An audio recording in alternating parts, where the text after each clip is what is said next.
Welcome to America Today. Subscribe to our channel for exclusive access to expert analysis, breaking news, and behind-the-scenes coverage of the most pressing issues shaping our world.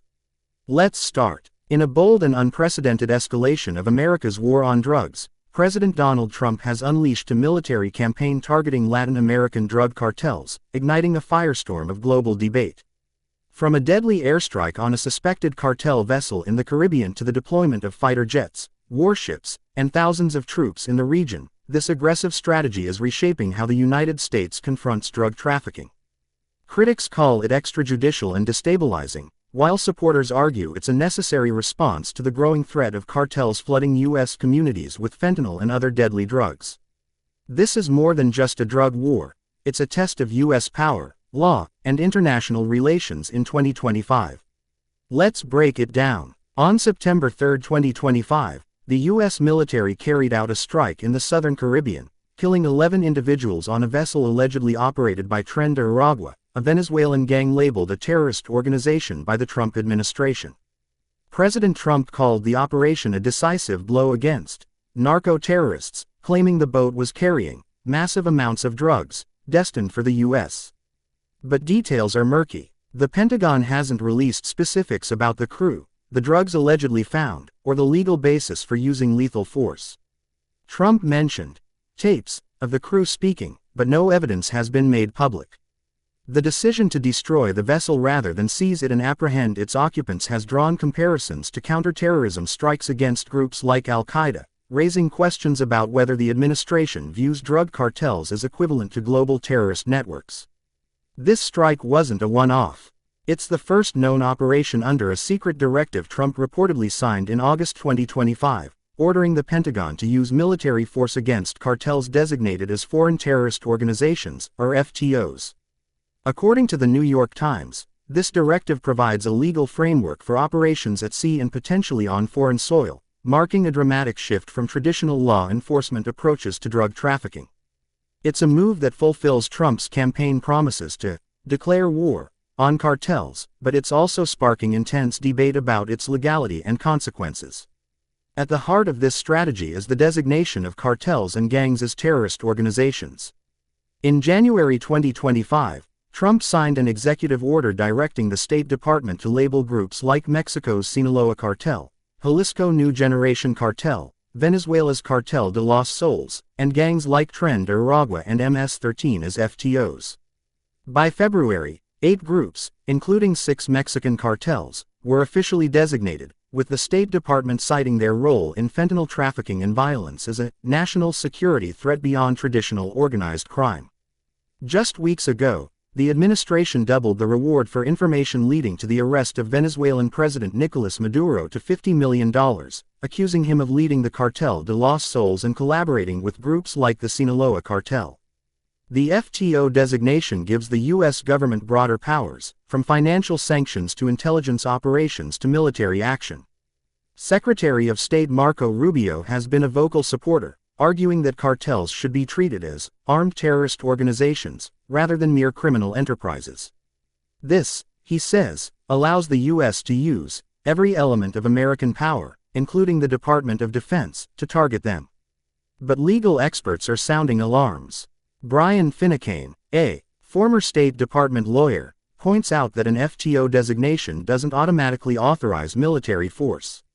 Under U.S. law, killing civilians, like cartel members, outside a congressionally authorized conflict could be considered murder. Internationally, unilateral strikes on foreign soil without host government consent could violate the UN Charter and other treaties, potentially constituting an act of aggression. Mexico, in particular, has reacted strongly. President Claudia Sheinbaum has firmly rejected any U.S. military presence on Mexican soil, stating, "We cooperate, we collaborate, but there will be no invasion. It's absolutely off the table." Sheinbaum emphasized Mexico's sovereignty, noting that while her government is willing to share intelligence, U.S. troops are not welcome. This stance comes after months of cooperation, with Mexico cracking down on the Sinaloa cartel and extraditing 29 alleged cartel members to the U.S. earlier this year. But Trump's directive has strained this relationship, with Mexican officials warning that unilateral action could set bilateral ties back decades. Scheinbaum's government has also questioned U.S. claims linking Maduro to the Sinaloa cartel, with Attorney General Pam Bondi's accusations dismissed as lacking evidence. The military buildup in the Caribbean and Latin America is another flashpoint.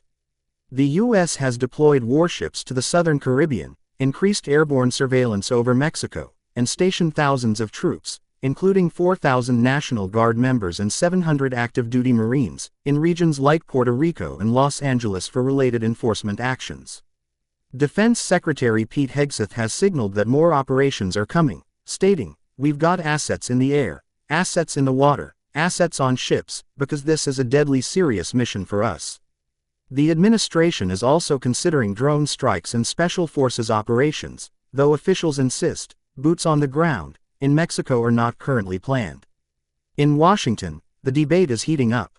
Senate Democrats have urged the administration to focus on disrupting cartels' financial networks and curbing the flow of U.S.-made guns to Mexico, rather than relying on military force.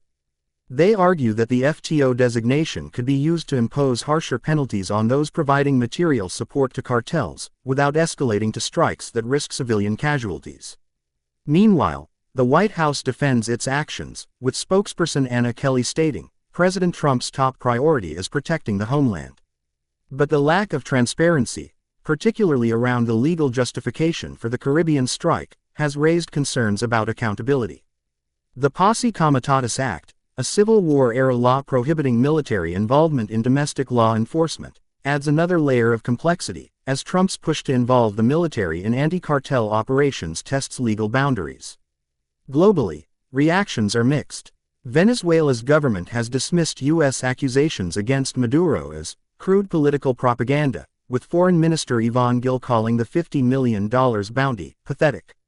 Other Latin American leaders have been more restrained, but there's widespread unease about U.S. military intervention in a region with a long history of American interventions. Mexican officials, in particular, have warned that strikes in urban areas, where cartels often operate, could lead to significant civilian casualties, especially given the presence of dual U.S.-Mexican citizens. Critics like Alexander Avina, a Latin American history professor, argue that the war on drugs has historically targeted poor communities rather than addressing root causes, and this new directive could exacerbate violence without reducing drug flows. Supporters of Trump's approach, however, see it as a necessary escalation.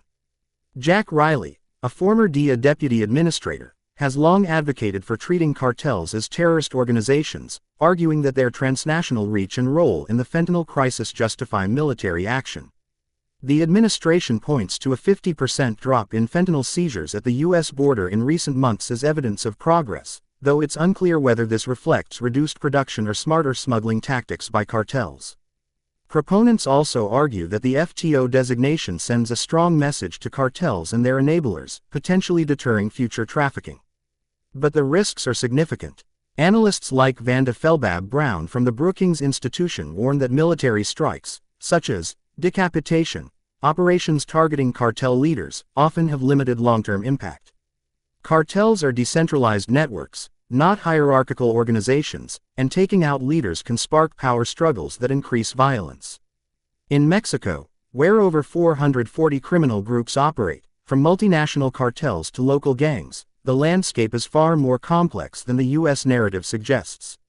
The Cartel de los Soles, for instance, is described by researchers as a loose network of corrupt Venezuelan officials, not a cohesive cartel, making it a questionable target for military action. There's also the question of blowback. Unilateral U.S. strikes could provoke retaliation against Americans in Mexico or Venezuela, where cartels wield significant influence. Mexico's economy is deeply tied to the U.S., and Trump's threats of tariffs or other reprisals could pressure Scheinbaum to acquiesce to limited operations. But this risks undermining her politically, reducing Mexico's willingness to cooperate on intelligence and enforcement. As one former CIA official noted, successful anti-cartel efforts in places like Colombia relied on strong partnerships with host governments, not unilateral action. Without Mexico's buy-in, any gains from military strikes are likely to be short-lived. The broader implications for U.S. foreign policy are profound. Trump's directive comes at a time of heightened tensions with Latin America, including tariffs on Brazil and ongoing disputes with Venezuela. A sustained military campaign could alienate allies, damage trade relationships, and fuel anti-American sentiment across the region. Critics argue that the administration's focus on military solutions ignores demand-side factors, like the U.S.'s opioid addiction crisis, which fuels cartel profits. Cutting funds for drug treatment programs, as Trump has done, could paradoxically increase demand for illicit drugs, undermining the campaign's goals. So, what's next? The Pentagon is reportedly preparing options for further operations, from naval interdictions to targeted raids.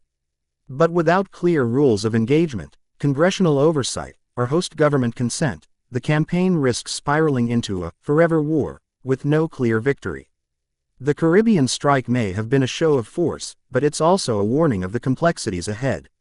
This isn't just about drugs, it's about how far the U.S. is willing to go to assert its power, and at what cost. What do you think? Is Trump's military approach the right way to tackle cartels, or is it a reckless overreach? Drop your thoughts in the comments, and don't forget to subscribe for more updates on this unfolding story. Stay informed, stay engaged, and we'll see you in the next video.